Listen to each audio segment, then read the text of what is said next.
حسین جب کربلا جا رہے ہیں تو آپ نے مکے سے کربلا کے رستے میں 52 خطبے دیے ہیں. 52 خطاب ہیں امام حسین کے. 52. کوئی خطبہ طویل ہے تو کوئی قصیر ہے، کوئی مختصر ہے تو کوئی مفصل ہے. ان خطبوں میں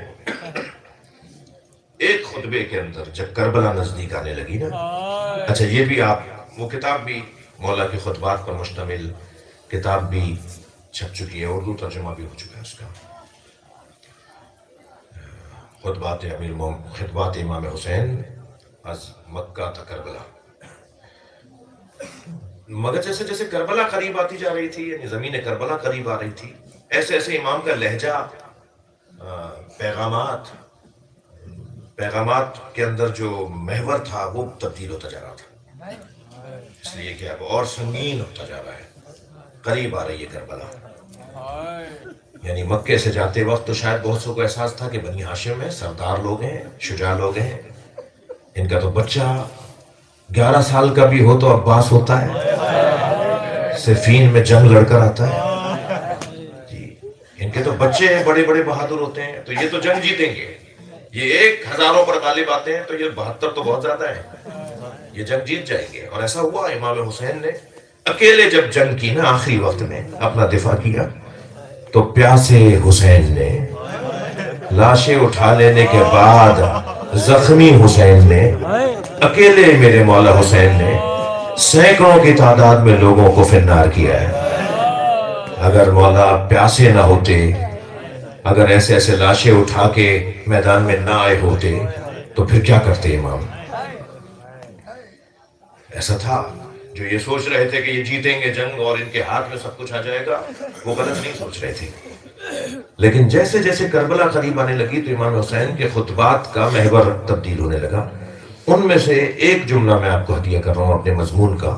امام جب کربلا کے قریب آ کے خطبہ دیتے ہیں نا تو اس میں ایک جگہ فرماتے ہیں، من کانا بادلن فینا فلیرحل معنا. جو اپنی ذات سے ہاتھ اٹھانے کو تیار ہے وہ مجھ حسین کے ساتھ چلے.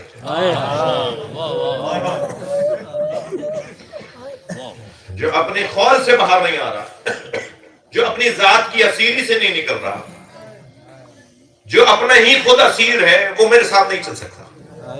ان کے ساتھ چلنا بہت مشکل ہے. اتنا بھی ہم چلتے رہیں جتنا چل رہے ہیں اور ان میں جو مشکلات آ رہی ہیں ان کا سامنا کرتے رہیں، یہ بھی بہت بڑا ہنر ہے. اللہ بھی ہر ایک سے ایک جیسا پیپر نہیں لیتا، ہر ایک کی اہلیت اور صلاحیت کے مطابق امتحان ہوتا ہے. مگر اتنا ضرور ہے کہ ان کے ساتھ چلنا بہت مشکل ہے. اور یہ جو مجالس ہم کرتے ہیں نا، ایک حسین ابھی غیبت میں ہے. ہم کربلا والے حسین کو یاد کریں تاکہ حسین کا نواں بیٹا تسعۃ من ولد الحسین، امام حسین کا نواں بیٹا امام زمانہ مہدی، وہ جب آئیں گے نا تو یہ حسین جب آ کے کہے گا نا کوئی ہے جو میری مدد کرے، تو حسین پہ رونے والے پیچھے نہ رہ جائیں. اس لیے بار بار ان مجلسوں میں میری اور آپ کی شرکت لازمی ہے. ایک باپ کی مجلس ترحیم ہے، ایک بھائی کی مجلس ترحیم ہے، اور رشتے بھی یہاں موجود ہیں. میرے بھائی رضا عباس شاہ نے بھی حضرت عباس کی مصیبت کو بیان کیا. میرا دل کہہ رہا ہے کہ کربلا آ جائیے، عباس حسین سے رخصت ہو کے جا رہے ہیں. اجرکم اللہ، اجرکم اللہ. اللہ کسی علم میں نہ رلائے سوائے غم اہل بیت میں، ہمیں رونے رلانے والوں میں قرار دے.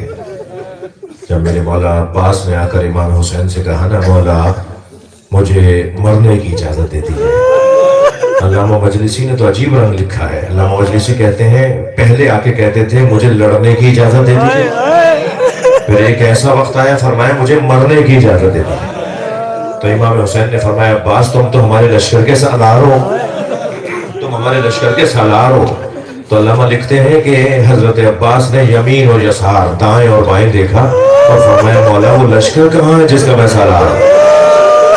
اللہ مولا وہ تو لشکر سارا کاٹ دیا گیا، وہ لشکر تو سارا مار دیا گیا، اب مجھے بھی جانے دیجئے۔ ابھی مولا عباس امام حسین سے گفتگو کر رہے تھے کہ خیمے سے پردہ ہٹا، 4 سالہ سینے پہ سونے والی سکینہ ہاتھ میں خالی مشکیزہ لیے بابا کے قریب آکے کھڑے ہو کے کہتی ہیں بابا پانی نہ ہو تو یہ بچے مر جائیں گے، بابا کچھ قطرے کچھ پانی کی سبیل ہو جائے۔ مولا عباس کو مشکیزہ دیتے ہوئے مولا حسین نے فرمایا عباس جاؤ ان بچوں کے لیے پانی لے کر آؤ۔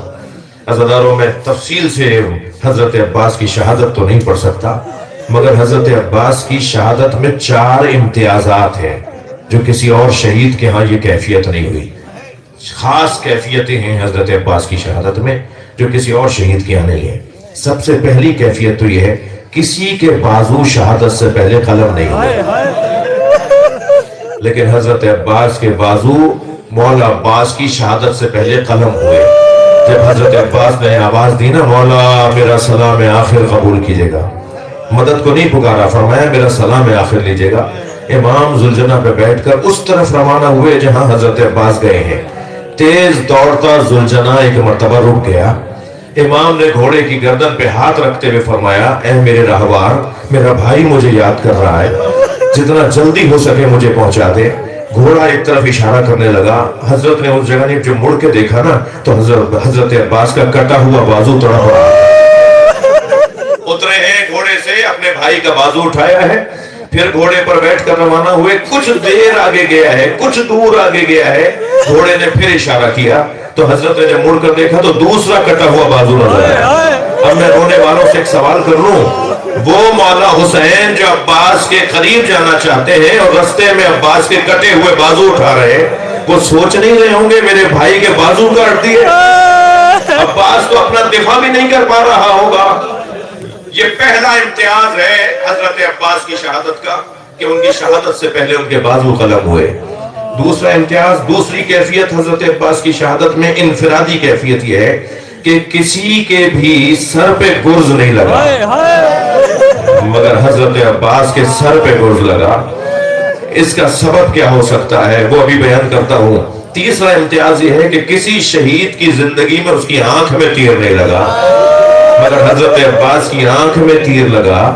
اور چوتھا عنوان سنیں گے عزادارو، ہر شہید کا لاشا حسین لے کر آئے ہیں، واحد عباس کا لاشا ہے جو کربلا میں چھوڑ کر آئے ہیں۔ اجرکم اللہ، اجرکم اللہ۔ اب ان چاروں باتوں کی علتیں سن لیجئے اور میں اپنے بیان کو مکمل کر دوں۔ حضرت عباس کے بازو اس لیے کٹ گئے کہ ان ہاتھوں میں ٹھنڈا ٹھنڈا پانی محسوس ہوا تھا۔ مولا مولا میرے ہاتھوں میں پانی محسوس ہوا، یہ دونوں ہاتھ میں کٹوا دوں گا۔ عباس کے آنکھ میں تیر اس لیے لگا کہ ان آنکھوں سے دیکھا تھا امام حسن کے جنازے پہ تیر لگتے ہوئے۔ جن آنکھوں سے میں نے اپنے بھائی مولا حسن کے جنازے پر حضرت عباس نے جس جنازے پہ تیر لگتے دیکھے، اب اس آنکھ میں بھی تیر لے رہے ہیں۔ سر پہ گرز اس لیے لگا کہ بابا کے سر پہ لگتی ہوئی ضربت کوفے کی مسجد میں دیکھی تھی، اور لاشا خیمے میں اس لیے نہیں آیا کہ اگر میرا لاشا بھی خیمے میں چلا گیا تو سکینہ سوچے گی کہ سب کے لاشے آ گئے، میرے بابا کا لاشا نہیں آیا۔ بار بار بیویوں کو تسلی دینے کے لیے کافی ہو کہ اگر حسین کا لاشا نہیں آیا تو عباس کا لاشا بھی نہیں آیا۔ نہر پر سوتے رہ گئے، حسین اکیلے علم اٹھا کر لے گئے۔ الا لعنت اللہ علی القوم الظالمین۔ یا اللہ ان آوازوں پر رحمت نازل فرما، رونے والوں کی توفیقات میں اضافہ فرما۔